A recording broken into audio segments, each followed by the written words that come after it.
ക്യാൻസറിനെ പറ്റി പറയുമ്പോൾ എല്ലാവരുടെയും മനസ്സിലും വരുന്ന ഒരു ചോദ്യമാണ് ക്യാൻസർ എന്തുകൊണ്ട് ഉണ്ടാകുന്നു, ക്യാൻസർ എങ്ങനെ രൂപാന്തരപ്പെട്ടു വരുന്നു എന്നുള്ളതാണ്.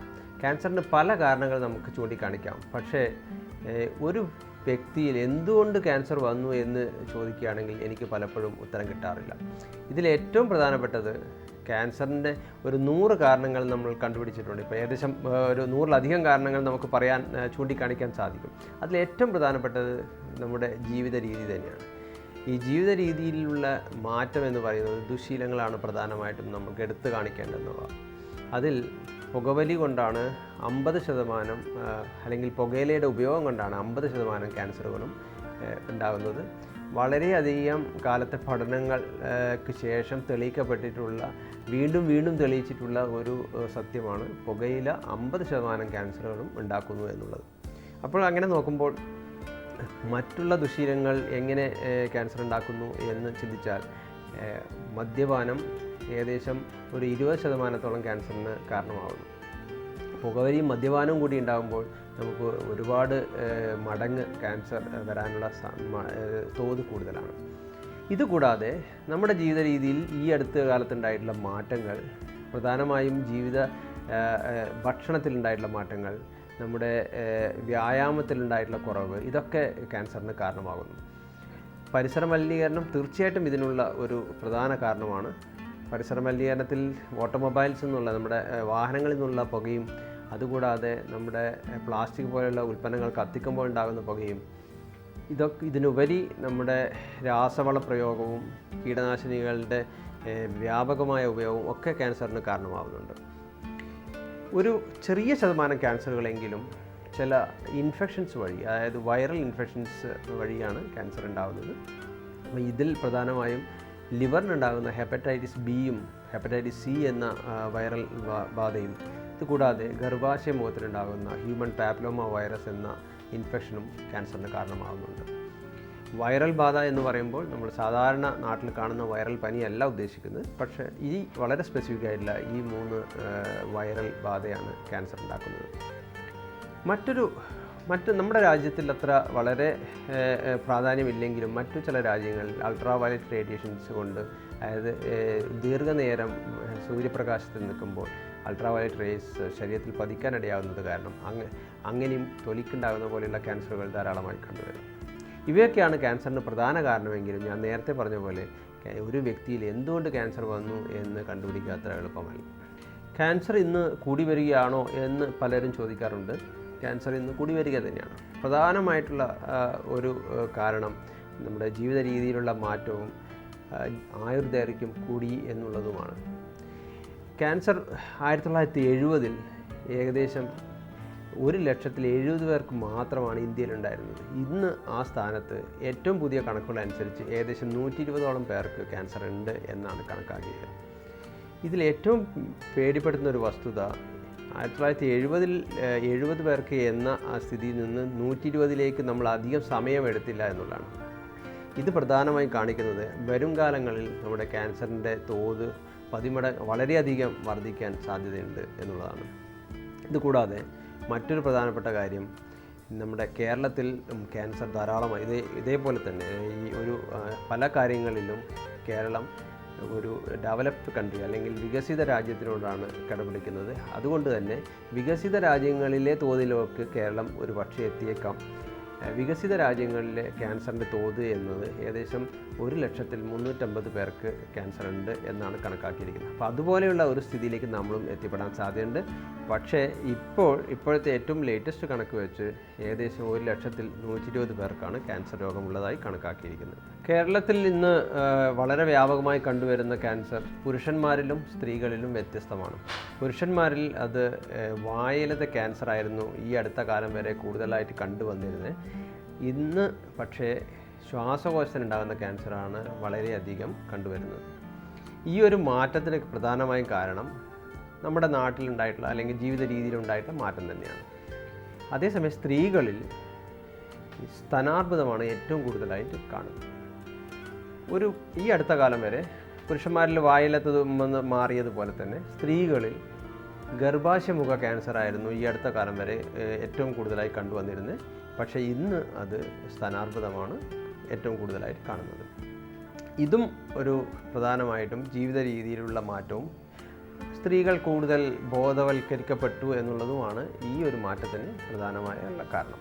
ഇതുകൂടാതെ പുരുഷന്മാരിൽ വയറ്റിലുണ്ടാകുന്ന ക്യാൻസറും വൻകുടലിനുണ്ടാകുന്ന ക്യാൻസറും പ്രോസ്റ്റേറ്റ് എന്ന് പറയുന്ന ഗ്രന്ഥിക്കുണ്ടാകുന്ന ക്യാൻസറുമാണ് വളരെയധികം കണ്ടുവരുന്നത്.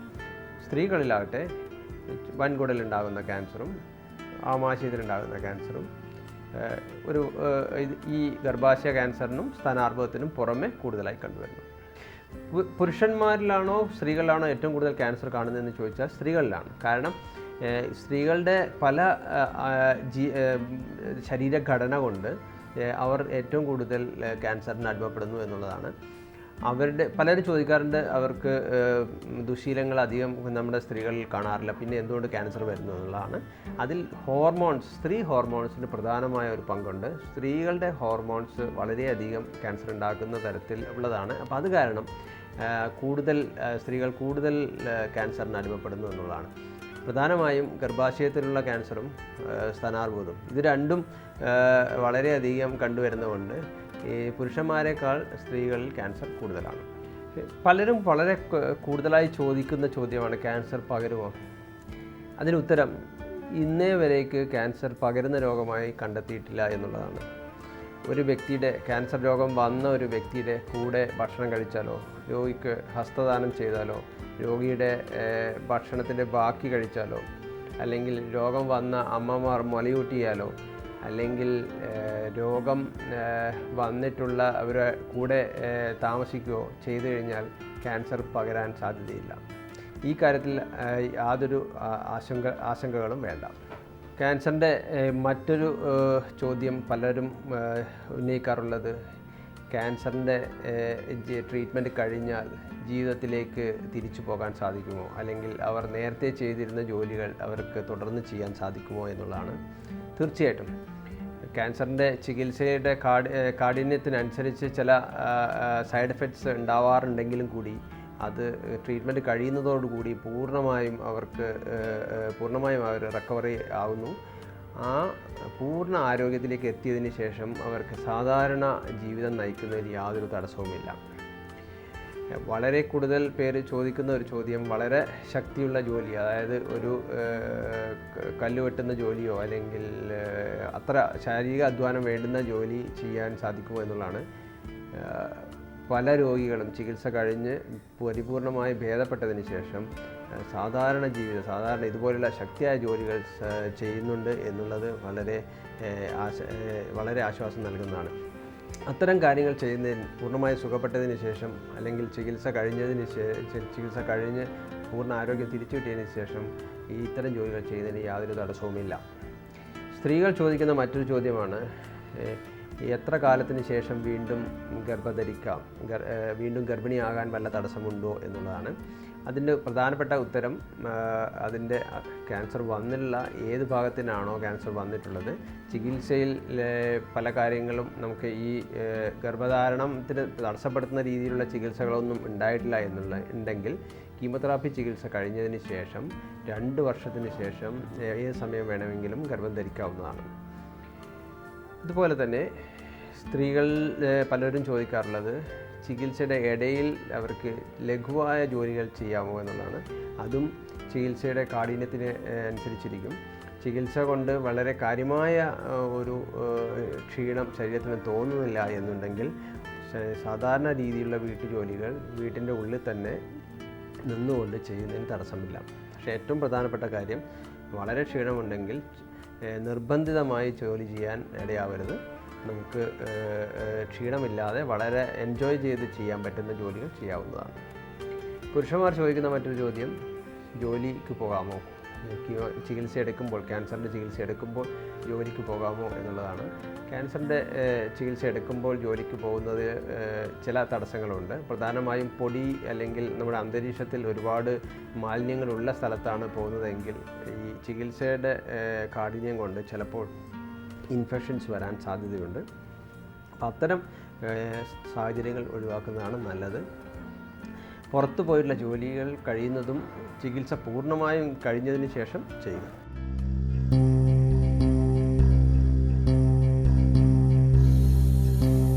ക്യാൻസറിൻ്റെ ചികിത്സ ചിലവേറിയതാണോ? തീർച്ചയായിട്ടും ആണ്. പക്ഷേ നമുക്ക് ആശ്വാസം തരുന്ന ഒരു കാര്യം ഇതിൻ്റെ ചിലവ് വർഷം തോറും കുറഞ്ഞു വരികയാണ്. ഇതിന് പ്രധാനമായിട്ടും കാരണം നമ്മുടെ നാട്ടിൽ ധാരാളം സൗകര്യങ്ങൾ വർദ്ധിച്ചു വരുന്നതിനനുസരിച്ച് ധാരാളം പേർ ചികിത്സ യൂട്ടിലൈസ് ചെയ്യുന്നു എന്നുള്ളതാണ്. ഇത് കൂടാതെ മരുന്നുകളുടെ വില എല്ലാ വർഷവും കുറഞ്ഞു വരുന്നുണ്ട്.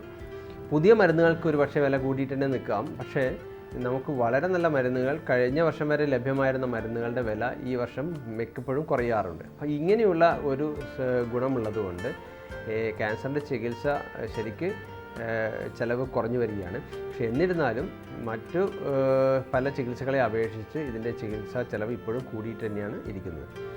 ഇത് വേറൊരു കാര്യം നമ്മൾ അറിയേണ്ടത്, മറ്റു ചികിത്സാ സമ്പ്രദായങ്ങൾ, ഇപ്പോൾ ഉദാഹരണത്തിന് നമ്മുടെ വളരെ ചിലവേറിയ ചികിത്സാ സമ്പ്രദായങ്ങൾ പലതും, പുതിയ ചികിത്സാ സമ്പ്രദായങ്ങൾ, പല മേഖലയിലുള്ള ചികിത്സാ സമ്പ്രദായങ്ങൾ വളരെ ചിലവ് കൂടിയതാണെങ്കിലും അതുമായിട്ട് കമ്പയർ ചെയ്യുമ്പോൾ ക്യാൻസറിൻ്റെ ചികിത്സ ചിലവ് കുറഞ്ഞതാണ്.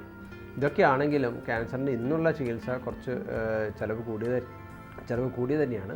ഇതിന് പ്രധാനമായിട്ടുള്ള കാരണം മരുന്നുകളുടെ വിലയാണ്. മരുന്നുകളുടെ വില പലപ്പോഴും നമ്മുടെ രാജ്യത്തിന് വെളിയിൽ നിശ്ചയിക്കപ്പെടുന്നത് കൊണ്ട് നമുക്കത് പലപ്പോഴും താങ്ങാൻ പ്രയാസം തന്നെയാണ്.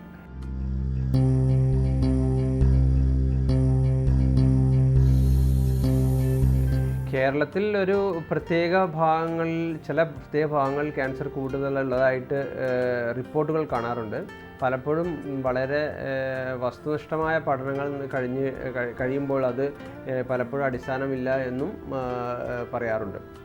അപ്പം ഒരു പക്ഷേ ഏറ്റവും കൂടുതൽ ക്യാൻസർ ഉണ്ട് എന്ന് സംശയിക്കപ്പെടുന്ന സ്ഥലം ചവറ പോലെയുള്ള അന്തരീക്ഷത്തിൽ നിന്ന് തന്നെ റേഡിയേഷൻ വരുന്ന ചില സ്ഥലങ്ങളിൽ ക്യാൻസർ കൂടുതലുള്ളതായിട്ട് പറയപ്പെടുന്നുണ്ട്. ഈ ഭാഗങ്ങൾ, കേരളത്തിൻ്റെ മലബാറിൽ ചില ഏരിയകളിൽ, പ്രത്യേകിച്ചും ചില പ്രദേശങ്ങളിൽ മാത്രമായിട്ട് കൂടുതൽ ക്യാൻസറുകൾ കാണുന്നു എന്ന് പറഞ്ഞ ആളുകൾ ഞങ്ങളെ സമീപിക്കാറുണ്ട്. ഒരു സർവേ എടുത്ത് നോക്കുമ്പോൾ നമുക്ക് മനസ്സിലാകുന്നത് പലപ്പോഴും അത് ആ സ്ഥലങ്ങളിലെ ഒന്നിലധികം പേർക്ക് ക്യാൻസർ, അല്ലെങ്കിൽ ഒരു അടുത്തുള്ള 2-3 വീടുകളിലെ ആളുകൾക്ക് ക്യാൻസർ കാണുന്നത് കൊണ്ടാണ് അവർ അങ്ങനെ സംശയിക്കുന്നത്. പക്ഷേ പലപ്പോഴും ഇവരുടെ മൊത്തത്തിലുള്ള അന്തരീക്ഷവും മൊത്തത്തിലുള്ള ഭക്ഷണ രീതിയൊക്കെ ഏകദേശം സമാനമാവുന്നത് കൊണ്ടാണ് ഇങ്ങനെ സംഭവിക്കുന്നത്. അതിന് പ്രത്യേകിച്ചിട്ടൊരു കാരണം കണ്ടുപിടിക്കാൻ, അതായത് ആ പ്രദേശത്തിൻ്റെ മാത്രമല്ല ഒരു പ്രത്യേകത കണ്ടുപിടിക്കാൻ പ്രയാസമാണ്.